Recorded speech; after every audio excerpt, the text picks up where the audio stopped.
तुम्ही किती मेलेला तरी काय उपयोग करणार नाही. ते सुधारणारे होतं त्याच्या विजयची राहिली आसाराम बापूचा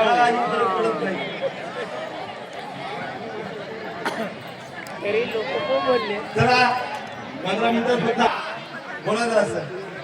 पतीचा पुडा चहाचा पुडा करतो ना, माझी अवस्था चहाच्या पुड्यासारखी आहे. कारण माझ्याकडे मराठवाड्यात 25 किलो साखर घेतले की पत्तीचा पुडा फ्री. माझी अवस्था तशी झाली. मी फुकट आलो पत्तीच्या पुड्यासारखा. माझ्या बायकोचा कार्यक्रम आहे तिथे आणली बात्यांचा आणि त्याच्यावर मी पत्तीच्या पुड्यासारखा आलो.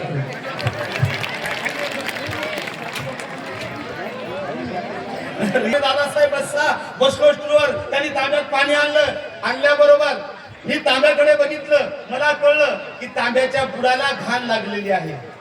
बघा, शब्दावर जर लक्ष नाही दिले तर काय होते एवढ्यासाठी सांगतो. भाषण असो का कीर्तन असो का गाणं. मी तांब्याकडे बघितलं आणि मला कळलं की तांब्याच्या बुडाला घाण लागलेली आहे. मी त्या भाऊला सूचना दिली, भाऊ म्हणजे काय दादासाहेब बुड पुसून पाणी द्या. त्याला शब्दातला मथितार्थ कळला नाही. भाऊ त्यांनी तांब्या स्टूलवर ठेवला, स्वतःच बुड पुसलं पाणी दिलं. हे प्रॉब्लेम निर्माण होतात. आणि म्हणून शब्दाकडे लक्ष द्या. अरे बाबासाहेबांची जयंती 4 वेळी मला आठवल्या. लक्ष द्या. मनुवाद्यासाठी आणि जातीवाद्यासाठी तो मेक होता. मनुवाद्यासाठी व जातीवाद्यासाठी तो मेक होता. चारित्र्य आणि कर्तृत्वात तो नेक होता. अरे असा रामजी भीमाईचा लेख, असा रामजी भीमाईचा अरे लेख लाखात नाही, अरे करोडात नाही, तो जगात एक होता. माझा बाबासाहेबांचा. बरोबर आहे ना? बाबासाहेब आंबेडकर, माननीय काशीरामजी, ज्या ज्या संतांनी आणि महापुरुषांनी समानतेचा पुरस्कार केला अशा सर्वच महापुरुषांना माझा कोटी कोटी प्रणाम. डॉक्टर बाबासाहेब आंबेडकर यांच्या जयंतीच्या निमित्ताने या ठिकाणी आपल्या सर्वांचं लाडकं नेतृत्व आणि माझंही लाडकं नेतृत्व शशिकांत भाऊ मेश्राम, कृपा त्यांच्या नावाने तर जोरदार टाळ्या वाजवा. असा माणूस पुढे गेला पाहिजे. लक्ष ठेवा. विचारपीठावरील सर्व मान्यवर आमच्या मेश्राम साहेब यांनी सुंदर असे विचार व्यक्त केले. उपस्थित सर्व बौद्ध उपासक उपासिका, सर्व गावकरी मंडळी, आपल्या सर्वांना दादासाहेब शेळकेंचा क्रांतिकारी जय भीम. जय भीम. बघा, भाऊनी कार्यक्रमाचं आयोजन केलं. अनेक आमची भगिनी बोलली. भाऊनी या ठिकाणी आपलं मत व्यक्त केलं. मायानं आणि भावांनो, हा बाबासाहेबांचा कार्यक्रम टाइमपास म्हणून नाही. हा भीम जयंतीचा कार्यक्रम एन्जॉय म्हणून नाही. अरे एन्जॉय असते तर भाऊनी गौतमी पाटील आणि नाचवली असती. बाबासाहेबांचे कार्यक्रम एन्जॉय म्हणून असतात, लक्षात घ्या. असतात का? बाबासाहेबांचे कार्यक्रम टाइमपास म्हणून असतात? अरे बाबासाहेबांचे कार्यक्रम झोपलेल्या माणसाला जागे करण्यासाठी असतात. त्यासाठी या कार्यक्रमाचं आयोजन केलेलं आहे. बघा, आपण आनंद सांगतो की बाबासाहेबांचं संविधान कोणी माणसाला बदलू शकत नाही. बरोबर आहे की नाही? बोला. मला गाडगे बाबा सारखी कीर्तन करायची सवय आहे. कोणी माणसाला बाबासाहेबांचं संविधान बदलेल का? नाही ना? बघा, या माझ्या बहिणीनं बसायला बोललं. या लवकर बसा. संविधान आहेच ना? कारण तुम्हाला माहित असेल नसेल, भाऊनी या कार्यक्रमाचं आयोजन केलेलं आहे. मी या ठिकाणी भाषण करण्याचा प्रयत्न करतो. कोणता माहिती मला अडवेल का? मेश्राम साहेबांनी भाषण केलं, कोणी अडवेल का? Okay okay. परत एकदा या ठिकाणी या कार्यक्रमाचं जे आयोजन केलं, सत्यशोधक सम्मेलन, बहुउद्देशीय संस्था वेलसाखरा, आनंद बौद्धविहार वेलसाखरा, सम्राट अशोका वाचनालय वेलसाखरा, या तिन्ही संस्थेच्या नावाने जोरदार टाळ्या वाजवा. कोणाच्या बापाला भीत नाही मी. जोरदार सांगतो मी. काय सांगतो? अभी भी इस देश में संविधान का बोलबाला. अभी भी इस देश में है संविधान का बोलबाला. अरे भीम सैनिकों ने खोला नहीं झूठ का ताला. ये सच्चा भीम सैनिक है.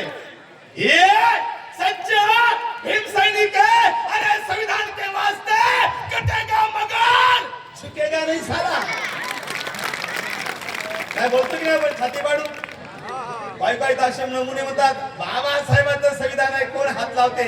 एवढ्यावरच मी सांगणार एकच पॉइंट. हात लावला संविधानाला, काय केलं ते आपण माकडं सांगतो आम्ही. बाबासाहेबांनी 25 डिसेंबर 1927 ला मानला मनुस्मृती जाळी, ठण ठण ठण जाऊन टाकले, आग लावून. बाबासाहेबांचं संविधान आलं आणि आम्ही तोफेसारखे बोलायला लागलो, धडो धडो धडो. हे आमची भगिनी बघा काय बोलावं, मायानं तुमच्यासाठी काय सांगितलं मनुस्मृतीनं. वय गोविंद स्त्रीना संस्कारी वैदिक स्मृतपती सेवा गुरु वाचो गुराती अग्नी परिक्रिया. समजलं का? हो किंवा नाही म्हणा? समजलं का? नाही समजलं, कारण मलाच अजून समजलं नाही. मी अर्थ दुसऱ्याला विचारला. अर्थ असा होता, इथे एससी एसटी ओबीसी आपली कोणाची महिला असो ब्राह्मणाची असो, तिचा जन्म फक्त नवऱ्याची सेवा करणे, लेकरं पैदा करणे, चूल सांभाळणे आणि 7 जन्म हात नवरा भेटावून फेऱ्या मारत बसते. मग ते नपुसक नवरा असला तरी. बरोबर आहे की नाही? संविधान आलं बाबासाहेबांचं. माझी बहीण भिली नाही, डरकाळी फोडली जयदेव. ही डेरी कोणामुळे आली? बाबासाहेबांच्या संविधानामुळे. काय केलं बाबासाहेबांनी? भारतीय संविधान भारतीय फंडामेंटल राईट आर्टिकल 1901 संविधान म्हणतं बाबासाहेबांचं. माझी बुद्धाची महिला असेल, एससीची असेल, एसटीची असेल, ओबीसीची असेल, मुसलमानाची नव्हे ब्राह्मणाची जरी असेल, तिला विचार मांडण्यापासून कोणता मायचा लाले रोखू शकत नाही, कारण संविधान तिच्या पाठीमागे आहे. बरोबर ना? मी बोललो, सगळे बोलले, मग मी असं म्हटलं संविधानाला हात लावला ना. बघा शरीराचे पार्ट आहेत, कोणते? पाय, हात, डोकं, डोळे, नाक. मला सांगा एक पार्ट तोडला तर मी अपंग होईल की नाही? माझा जर पाय तोडला मी अपंग होईल ना? बरोबर आहे? मनोवादाला वाटलं संविधान बदलणं शक्य नाही. अरे संविधान बदलायचा जर प्रयत्न केला, ही बाबासाहेबांच्या औलाद दुसरा भीमा कोरेगाव घडील्याशिवाय राहणार नाही. केलं काय त्यांनी? काय केलं त्यांनी? संविधानाच्या एका पार्टला हात लावायचा प्रयत्न केला. मी आता सांगितलं तेवढाच पार्ट सांगतो बघतो. कोणता? लक्षात घ्या, बाबासाहेबांचं संविधान येण्याच्या अगोदर मनुस्मृती होती. मनुस्मृतीची कलम ज्याला अध्याय म्हटलं जातं 8 श्लोक क्रमांक, आताच्या भाषेत ज्याला आर्टिकल आणि कलम म्हटलं जातं 270. काय सांगितलं? 8 आणि 270 मध्ये एक जाती नदी जातीस तू वाचा दारुण्या चिपणू जीवा प्राप्त छंद जगणे प्रभोईस. समजलं का? समजलं नसेल संस्कृत मध्ये आहे बघा. अर्थ जर ऐकला तर कांठाळ्या बसतील, कांठाळ्या चक्करी लाट्या घेईल. मनुस्मृतीला सांगितलं अरे आम्ही तर सोडा. इथला मराठा असेल, कुणबी असेल, आदिवासी असेल, ओबीसी असेल, काय सांगितलं? इथले सगळे एससी ओबीसी सगळे आपला सहित. त्यांनी कोणी आमच्या भाऊने एवढा सुंदर कार्यक्रम आणि आमच्या संस्थेने कार्यक्रमाचं आयोजन केलं, कोणी बघण्याचा प्रयत्न केला त्याचे डोळे फोडा. मनुस्मृतीची कलम मला फेकणं आवडत नाही. मी इतिहास सांगायलो 8/270 मनुस्मृतीने सांगितलं. इथे कोणी गायन ऐकण्याचा प्रयत्न केला, भाषण ऐकण्याचा प्रयत्न केला, त्याच्या कानात उकळतं तेल टाका. मनुस्मृतीने सांगितलं कोणी गायन गाण्याचा प्रयत्न केला, भाषण करण्याचा प्रयत्न केला, कीर्तन करण्याचा प्रयत्न केला, त्याची जीभ कल्ल्या सगळं छाटा. मीच नाही, आदिवासींनी, मराठ्यांनी, ओबीसीनी, सगळ्या जातींनी. एका जातीला सूट होती मायना आणि बहिणी लोक. बाबासाहेबांचं संविधान आलं, भारतीय संविधान भारतीय आर्टिकल 1901 मध्ये घेतलं. एससी असेल, एसटी असेल, ओबीसी असेल, मराठा असेल, माझ्या प्रत्येक जाती धर्माची बाई नाही, ब्राह्मणाची बाई असेल, तिला बोलण्याचा अधिकार दिला. पण झालं काय शेवट माझ्या भाषणात? आता ऐका.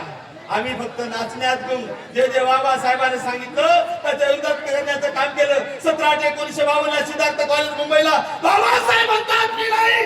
काय म्हणतात? बंधू आणि भगिनींनो, खऱ्या अर्थाने मला तुम्ही तुमचा उद्धार करता समजत असाल, अरे नाचायला नाही, वाचायला शिका. ज्यांनी झाली बाबासाहेबांना नाचलं ते नाचे झाले, आणि ज्यांनी ज्यांनी बाबासाहेब वाचला ते IAS IPS कलेक्टर झाले. आता ठरवा तुम्ही काय करायचं. हा तुमचा विषय आहे. संविधानाच्या जीवावर उड्या मारतो, पण संविधानाचा अपंग केला. आता सुरुवात झाली शेवट माझ्या भाषणाचा. मी सांगितलं माणसाच्या शरीराचे अंग आहेत. माझा पाय तोडला, अपंग झालो. हात तोडला मी आपण झालो, संविधानाला आपण करण्याचा प्रयत्न केला. एवढं 2 मिनिटात सांगतो आणि मी थांबतो. मी काय केलं माहित आहे? लक्ष द्या, तारीख होती संविधानाला आपण केव्हा केलं? 10 जुलै 2025. ही तारीख 10 जुलै 2025. त्या कायद्याचं नाव होतं जन सुरक्षा कायदा. विधान परिषद आणि विधानसभेमध्ये तो कायदा मंजूर झाला. मानवानी बहिणीनो, विचार करा, बाबासाहेबांचं संविधान आमचे भाऊ असतील, आमचे मान्यवर असतील, त्यांना बोलण्याचा अधिकार देतो, टीका करण्याचा अधिकार देतो. 20 जानेवारी 1962 ला केदारनाथ सिंह विरुद्ध बिहार स्टेट मध्ये सुप्रीम कोर्टाचे मुख्य न्यायाधीश पी सिन्हा आणि त्याच्या 5 जजच्या खंडपीठाने सांगितलं, आमचे भाऊ असतील, मी असेल, टीका करण्याचा आम्हाला अधिकार बाबासाहेबांच्या संविधानाने दिलेला आहे, बोलण्याचा अधिकार दिलेला आहे, गाणं गाण्याचा अधिकार दिलेला आहे. पण 10 जुलै 2025 च्या कायद्याने भाऊ, तुम्हाला कदाचित माहित असेल नसेल, माझा बोलण्याचा, ताईच्या बोलण्याचा, गाणं गाण्याचा अधिकार काढलेला आहे. कायद्याचं नाव आहे जन सुरक्षा कायदा. कायदा सांगतो, शेवट नुसतेच बोलतात. माहित आहे 2 कायदे बदलले, ते पुन्हा सांगेल, मी सांगणार नाही. धर्म स्वातंत्र्य कायद्यावर बोलणार नाही, वेळ लागेल. शेवट माझ्या भाषणाचा. आता उद्या डरकाळी कशी फोडणार हो मी? भाऊला म्हटलं दादासाहेब शेळकेला बोलाव, कायद्याने मला बंदी घातली. दिदी आमची भारती चूक बोलल्यात, महिलावर बोलल्या, त्यांनी माफी मागितली. बाबासाहेबांच्या अवलादा चुकला चूक म्हणायची आणि खऱ्याला खरं. पण बाबासाहेबांचं संविधान, भारतीय संविधान भाग 3 आर्टिकल 20 काय सांगतं साहेब? एखाद्या गुन्ह्याला अनुसरून भारतात फक्त एकच गुन्हा होतो. आर्टिकल 20 घेऊन घ्या. दिदी आणली भारतीवर एकच गुन्हा केला, 5 जिल्ह्यात गुन्हे दाखल झाले. आर्टिकल 20 संविधानाची वाट लावली. जन सुरक्षा कायदा संविधानाची वाट लागतो. त्यात शेवट माझ्या भाषणाचा आमच्या भाऊने बोलण्याचा प्रयत्न केला आणि टीका केली. संविधान सांगतं, सुप्रीम कोर्ट सांगतं, टीका करा, कोणी तुरुंगखाना असो, पण जन सुरक्षा कायदा आमच्या तोंडाला कुलूप लावण्याचं काम करते. कुलूप लावलं आणि सांगितलं, नितीन भाऊनी, सॉरी, आमच्या शशिकांत भाऊनी जर आता टीका केली तर त्यात 7 वर्ष शिक्षा आहे. शिक्षाच नाही, पुढे आहे का धक्का बसत चक्कर येईल तुम्हाला भाऊ. 7 वर्ष शिक्षा एवढंच नाही, त्यात पुढे गेले शेवट माझ्या भाषणाचा. जर गुन्हा दाखल झाला, आमच्या भाऊवर गुन्हा दाखल झाला, 7 वर्ष शिक्षा. पुढे काय? त्यात सांगितलं, गुन्हा दाखल झाल्याने तालुक्याच्या कोर्टात जामीन नाही, सेशन कोर्टात जामीन नाही, हायकोर्टात जामीन नाही, एकच पर्याय खुला ठेवला, सुप्रीम कोर्टाचा. मला सांगा, आज सुप्रीम कोर्टात जायची आपली अवकात आहे का? कारण तुम्हाला माहित आहे 2 जुलै 2014 ला अर्नेस विरुद्ध बिहार स्टेट मध्ये सांगितलं, ज्या प्रकरणात 7 वर्ष शिक्षा आहे त्याला अटक करता येत नाही. आणि जन सुरक्षा कायदा सुप्रीम कोर्टाला चॅलेंज करतो, याच्यात जामीन नाही. आणि म्हणून मानवानी बहिण, खऱ्या अर्थाने बाबासाहेबांच्या औलाद